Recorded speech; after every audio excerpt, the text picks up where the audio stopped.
On the edge of town, there's an abandoned house that everyone avoids. They say people go in, and they never come out the same. When Michael, drawn by curiosity and the thrill of the unknown, steps inside, he doesn't just find darkness. He finds something alive, something watching, something that feeds on fear. Whispers echo through the walls, shadows move when he isn't looking, and the house's horrifying history begins to unravel before his eyes. But the deeper he goes, the more he realizes. This house doesn't just hold secrets. It claims souls, and Michael may be its next victim. The house had stood abandoned for decades, a rotting skeleton on the edge of town. Windows, broken and darkened with grime, stared like empty eye sockets at anyone who dared to approach. The locals whispered of its history, a series of disappearances, unexplained deaths, and screams that haunted the night air. But curiosity, that dark and insistent force, drew Michael to its decaying threshold. He parked his car along the cracked driveway, the tires crunching over dead leaves and shattered glass. His friends had dared him to enter, claiming it was all superstition, but Michael knew it was more than that. There was a pull he couldn't explain, a fascination that gnawed at his mind. He had always been drawn to the macabre, the thrill of danger, the psychological puzzle of fear itself. The front door creaked as he pushed it open, and the smell of damp rot and decay enveloped him. His flashlight flickered, struggling against the oppressive darkness, casting long shadows that twisted along the walls. The air was heavy, as if the house itself was holding its breath, waiting. He stepped inside, each footfall echoing like a gunshot in the hollow space. The interior was a museum of neglect. Wallpaper peeled in long strips, revealing decades of layered paint beneath. Furniture lay toppled and rotting, and the remnants of meals long past were scattered across a dust-choked table. Michael's pulse quickened, not from fear but anticipation. He wasn't here to run. He was here to see, to understand, to feel the pulse of terror that clung to these walls. In the corner of the living room, he noticed a small journal, its leather cover cracked and faded. He picked it up cautiously, brushing off years of dust. The handwriting inside was jagged, uneven, as if penned by someone unraveling, a chronicle of obsession and paranoia. Mentions of voices, shadows that moved, and people who had seen too much made Michael's stomach tighten. Yet he couldn't stop reading. The writer's descent into madness mirrored the fascination Michael felt for darkness itself. A sudden thump upstairs made him freeze. His heart raced as he shone the flashlight toward the staircase. The sound had been too deliberate to be the house settling. He debated retreating, but something whispered in his mind, urging him onward.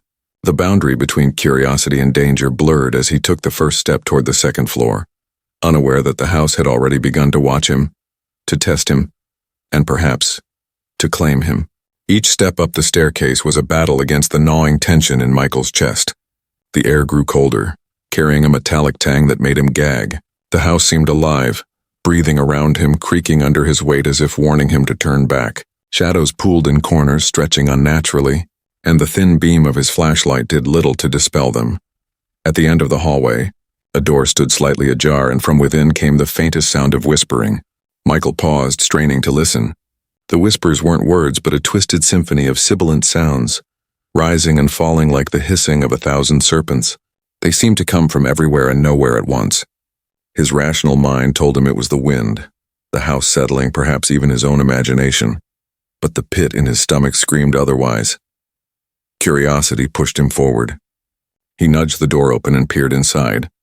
The room was small, almost claustrophobic, the walls lined with strange symbols etched into the plaster.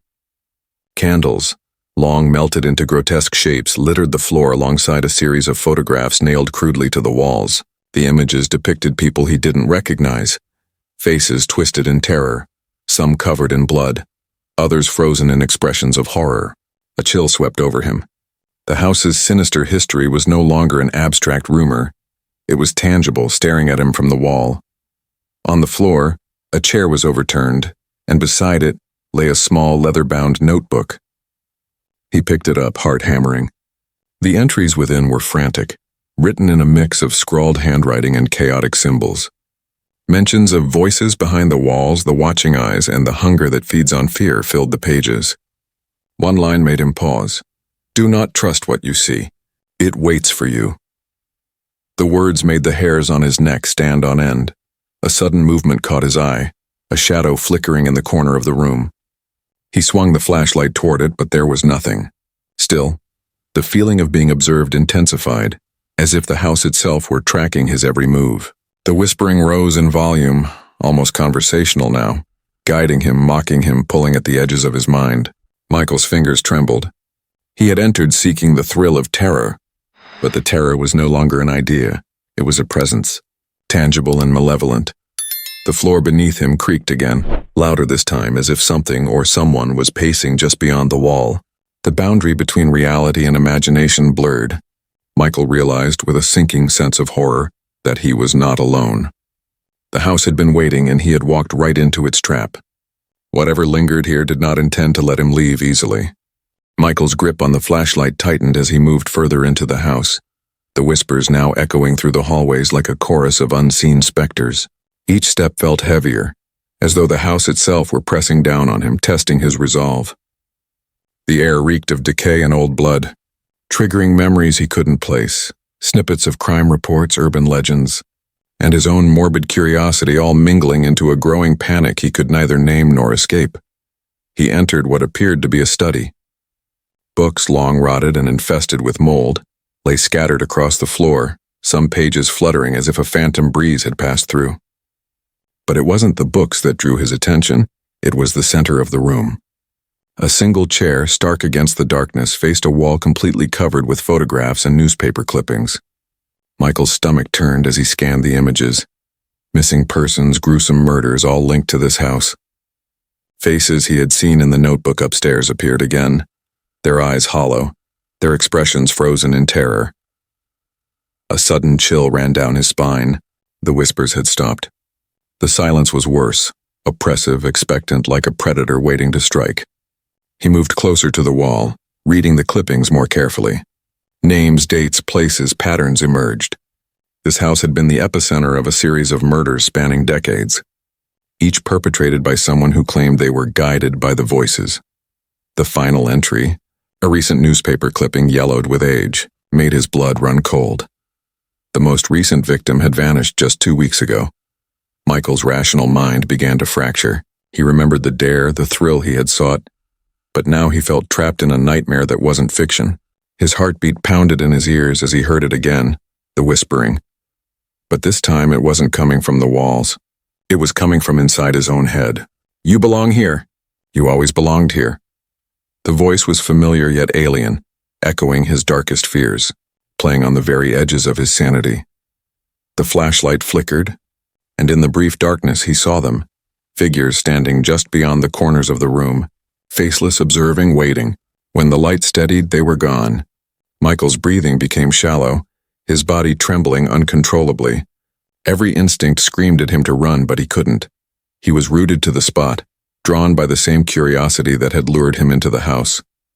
And then he understood. The house wasn't just haunted, it was alive, feeding on fear, shaping his mind, turning obsession into compulsion. It had claimed countless victims before him, each driven to the edge of madness, each leaving traces in its walls. Michael realized with dawning horror that he was beginning to join their ranks. His reflection in a broken mirror across the room was not his own. It was twisted, eyes dark, face drawn with a hunger that was not entirely his. The descent had begun, and there was no turning back. By now, Michael could barely tell where he ended and the house began. Every creak of the floorboards, every shifting shadow seemed choreographed to unnerve him. His thoughts spiraled, blending memory and imagination, crime and nightmare, until he could no longer distinguish between the two. The house's whispers had become words he could understand, phrases that clawed at the edges of his sanity. "You see too much. You know too much. You are next."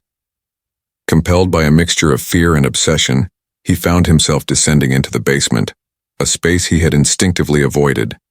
The stairwell smelled of mold and rot, dampness curling into his lungs with each hesitant step. The beam of his flashlight revealed remnants of what looked like ritualistic crime scenes, symbols etched into the floor, dried stains that no ordinary cleaning could remove, and chains that had once bound bodies to the cold stone walls. Michael's stomach churned, nausea and adrenaline warring inside him. At the far end of the basement, A low table held a collection of objects that made his blood run cold. Scalpels, ropes, and photographs of victims pinned under heavy glass. One photo, recent and blurred, showed a missing person with eyes wide in terror. And as he stared, a creeping realization struck him. The face of the last victim bore a haunting resemblance to his own. The house wasn't just haunted. It predicted, it mirrored, it prepared its next prey. Suddenly, movement in the corner of the basement caught his attention. He spun the flashlight toward it and a figure emerged, pale, gaunt, its eyes hollow yet fixed on him with an unsettling intelligence. Michael stumbled back, heart hammering. The figure spoke, voice low and rasping. "You've seen what we do.